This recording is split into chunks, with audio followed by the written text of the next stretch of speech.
There's a photograph from a rap party, faded now, that Ron Howard rarely talks about. In it, he's smiling. Everyone in the room is smiling. That's the thing about Mayberry. On camera, in photographs, in the public's memory, it never stopped smiling. But Ron Howard wasn't just acting opposite a cast on that set.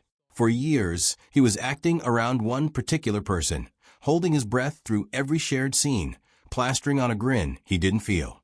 He never said her name with anger. He didn't have to. The silence said it for him. And there was one moment, decades later, when that buried tension finally cracked through the surface, not because of an old grudge, but because of a man Ron Howard once trusted completely. This is the story Hollywood's nicest guy almost never told. The Andy Griffith Show looks, from a distance of 60 years, like the gentlest thing television ever produced. It premiered on CBS on October 3, 1960, and for 8 seasons it told the story of a widowed sheriff raising his son in a small North Carolina town where nothing bad ever really happened. The show ran 249 episodes, closed out its final season as the #1 program in America, and is still remembered as one of only a handful of series ever to go out on top. Andy Griffith played Sheriff Andy Taylor with a kind of unhurried warmth that made an entire generation feel safe. Don Knotts, playing the jittery Deputy Barney Fife, won 5 Emmys for a character who couldn't load his own revolver correctly. Frances Bavier, who played Aunt Bee, the family's steady maternal anchor, won one of her own. And right in the middle of it all was a small red-headed boy named Ronnie Howard, playing a son so beloved that strangers still stop his grown self on the street and call him Opie. What audiences never saw, what the show was built to make sure they never saw, was the quiet, grinding discomfort happening just off-frame between that small boy and the woman playing his loving aunt. The Andy Griffith Show didn't happen by accident, and it certainly didn't happen overnight.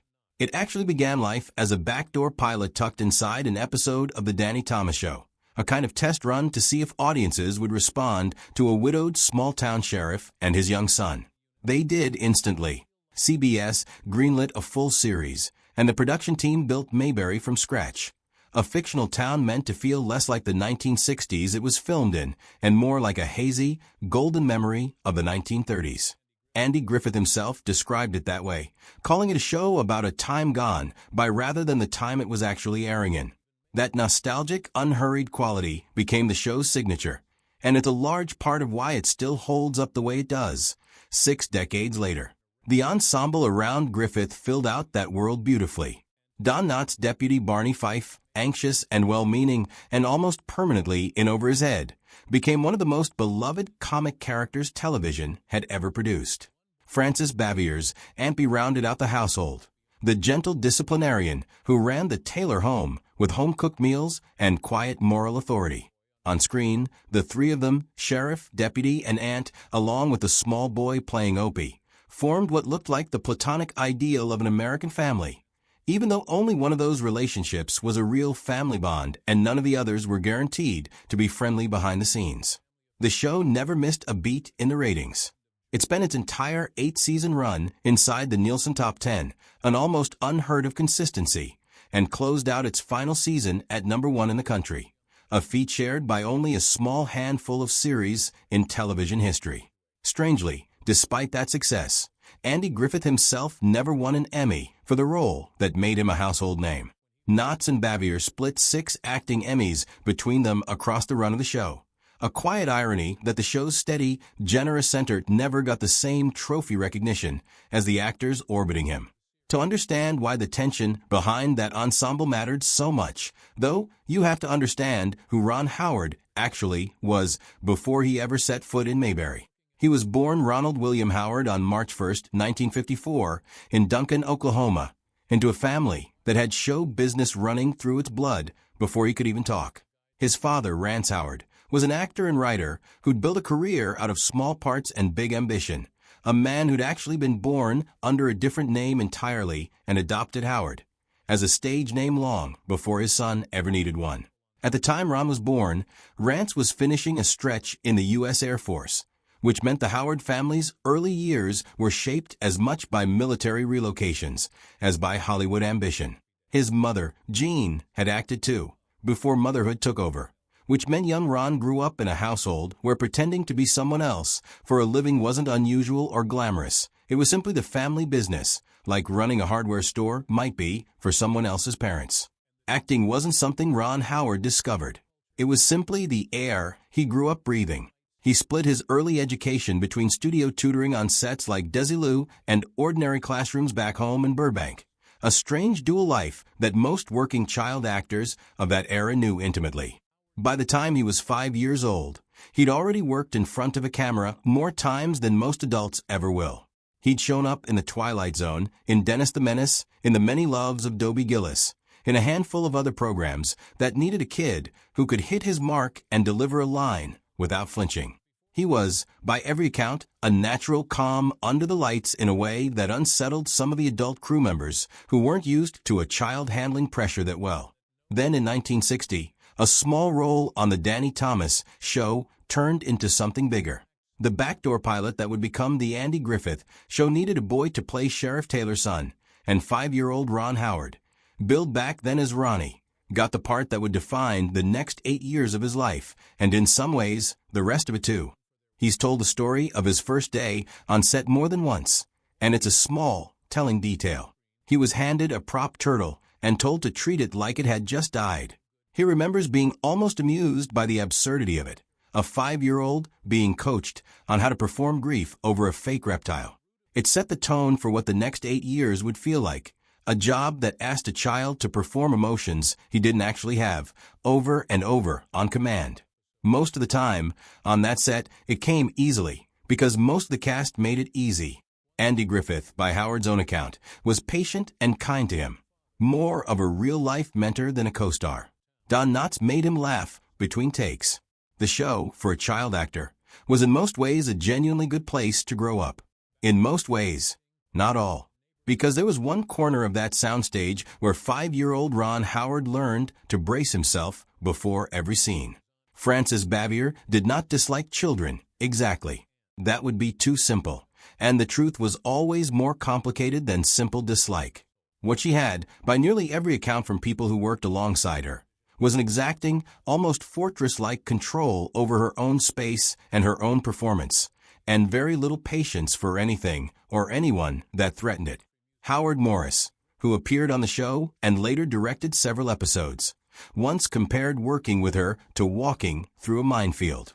Ask her to shift 2 inches to the left for a camera angle, and you might get a wall of resistance that took the rest of the afternoon to recover from. She wasn't cruel in dramatic, headline-worthy ways. She was something quieter and, in its own way, harder for a child to navigate. Cold. Withholding. Never once making the small, red-headed boy across from her feel like the warmth on screen was real. And he had to play her adoring nephew anyway. Day after day, season after season. There's one scene in particular that's become something close to legend among fans who've heard the behind-the-scenes version. In the episode built around Aunt Bee's infamous home-canned pickles, the plot called for young Opie to eat them, jar after jar, take after take, pretending to relish something his character was supposed to find delicious. Ron Howard, in real life, could not stand pickles. He has said as much himself in later interviews, almost laughing at the memory now, the particular cruelty of a script that forced a child to choke down a food he hated. Scene after scene, opposite a woman who showed him none of the warmth his character was supposed to be receiving. It's a small detail. It's also, if you sit with it, a perfect symbol for his entire experience on that show.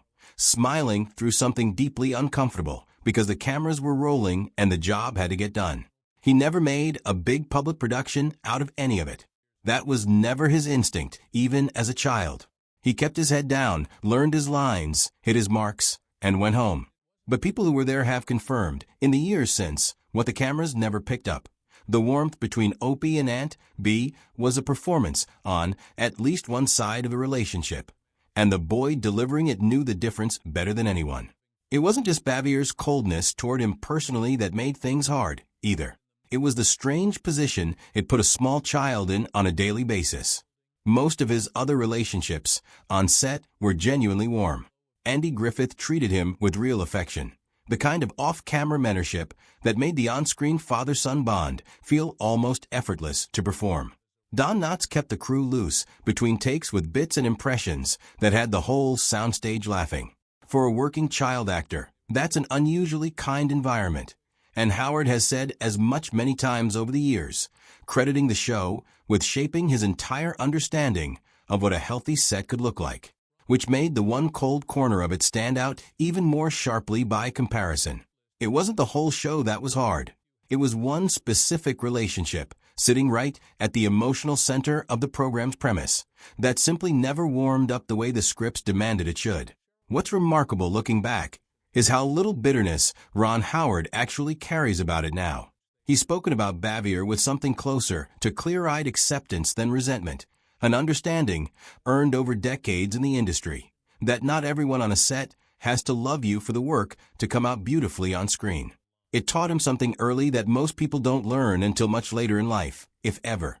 That warmth on camera and warmth in a relationship are two completely different currencies, and you cannot always tell, from the outside, which one you're actually being given. That lesson, it turns out, would matter again, decades later, in a much bigger arena than a small-town soundstage.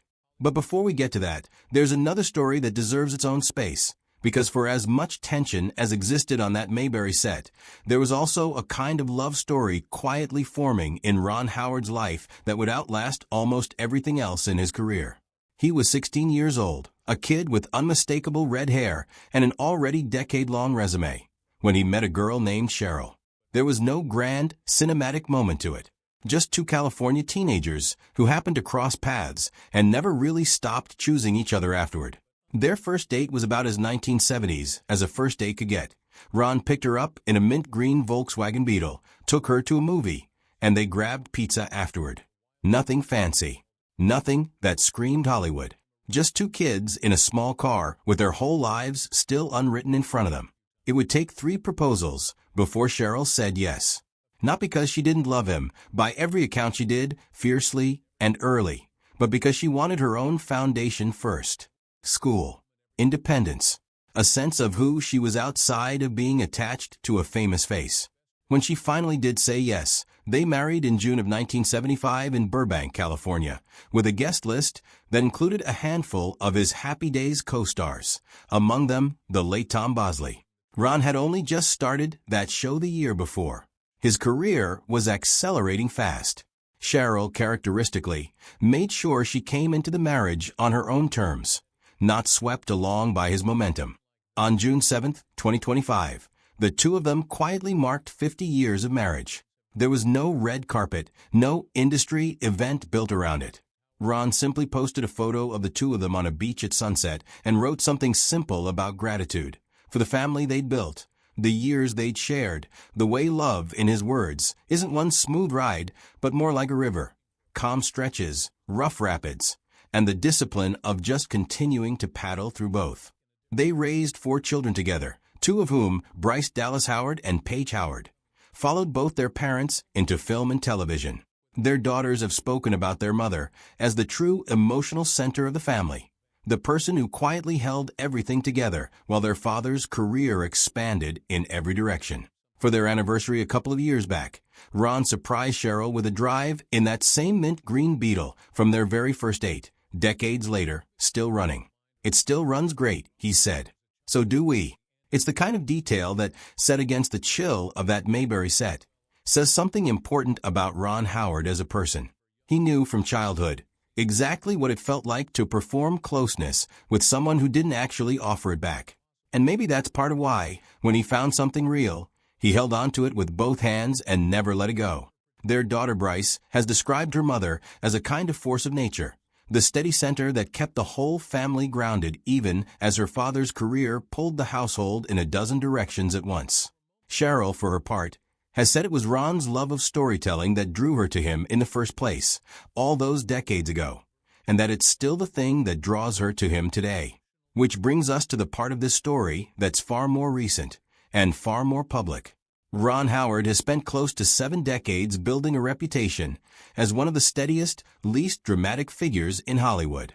He belongs to a small, rare club of performers who became more celebrated as directors than they ever were as actors, alongside names like Clint Eastwood and George Clooney, and his path there wasn't instant. His directorial debut came in 1977 with a low-budget, fast and loose action comedy called Grand Theft Auto, made under a deal with producer Roger Corman. Howard would star in another film for Corman in exchange for the chance to direct one of his own. It was scrappy and small, but it opened a door. Through the early 1980s, he directed a string of television movies, then broke through properly in 1982 with Night Shift, a comedy starring Henry Winkler and a then-unknown Michael Keaton. 2 years later came Splash, a romantic fantasy comedy with Tom Hanks that became both a critical and commercial success and proved, for the first time, that the kid from Mayberry actually had a director's eye. The 1990s were less kind to him.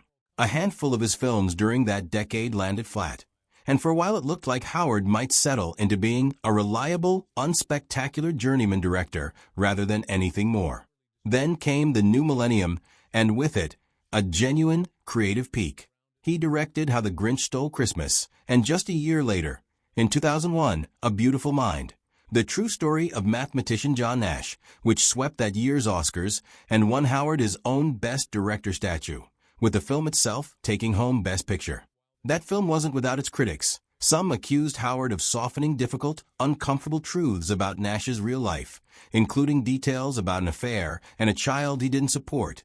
In service of a cleaner narrative arc, Howard later acknowledged some of those omissions were deliberate choices to keep the film focused. But what bothered him more than the criticism itself, he said, was watching it spill over and affect Nash personally. That, to Howard, crossed a line a normal award season controversy shouldn't cross. Studios trust him precisely because he doesn't generate controversy. So when Ron Howard adapted J.D. Vance's memoir Hillbilly Elegy into a Netflix film, he approached it the same way he approached Nash's story, as a portrait of struggle and resilience, not as a political statement. At the time, Vance wasn't yet a senator. He wasn't a national political figure at all. He was simply a man who'd written honestly about a difficult childhood, and Howard, by every indication, connected with that honesty. He wasn't choosing a side. He was telling a story. The man Vance has become since then is, by Howard's own quiet but unmistakable signals, almost unrecognizable from the one whose memoir he once adapted with such care. Howard hasn't gone on television to deliver an angry monologue about it. That has never been his style, on or off camera. But those who know him say the shift in his tone, when Vance's name comes up now, is impossible to miss. Disappointment. A kind of surprise that goes beyond ordinary political disagreement. The sense of having extended trust to someone who has since become something else entirely. And here's where the two threads of this story, Mayberry and the present day, quietly converge. Because what Ron Howard experienced with Vance isn't really new to him. It's an old, familiar shape wearing new clothes. He spent 8 years as a child learning that a friendly surface doesn't guarantee a warm reality underneath it. He learned it on a soundstage from a woman who could play loving on camera and stay miles away from it in person. Now, decades later, as an adult watching someone he once trusted enough to tell his story shift into a public figure he barely recognizes, that same old lesson has resurfaced, just on a much bigger stage, with much higher stakes. Howard has never framed it that dramatically himself. He's far too disciplined a storyteller for that. But the through line is there if you know where to look, a man who learned early, and the hard way, that charm and authenticity are not the same thing, and that the people who smile easiest on camera are not always the ones who mean it. It's worth circling back before we close to where this all started, because the Mayberry story didn't end in bitterness either, and that matters.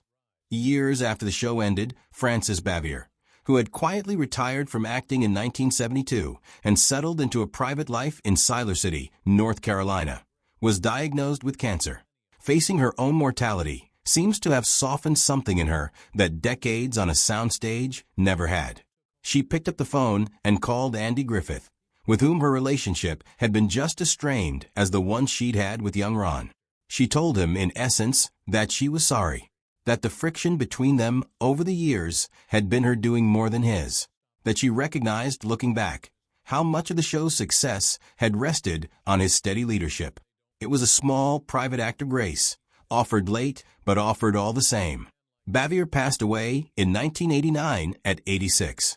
Griffith himself passed away in 2012, also at 86, at his home on Roanoke Island, the quiet North Carolina retreat he loved.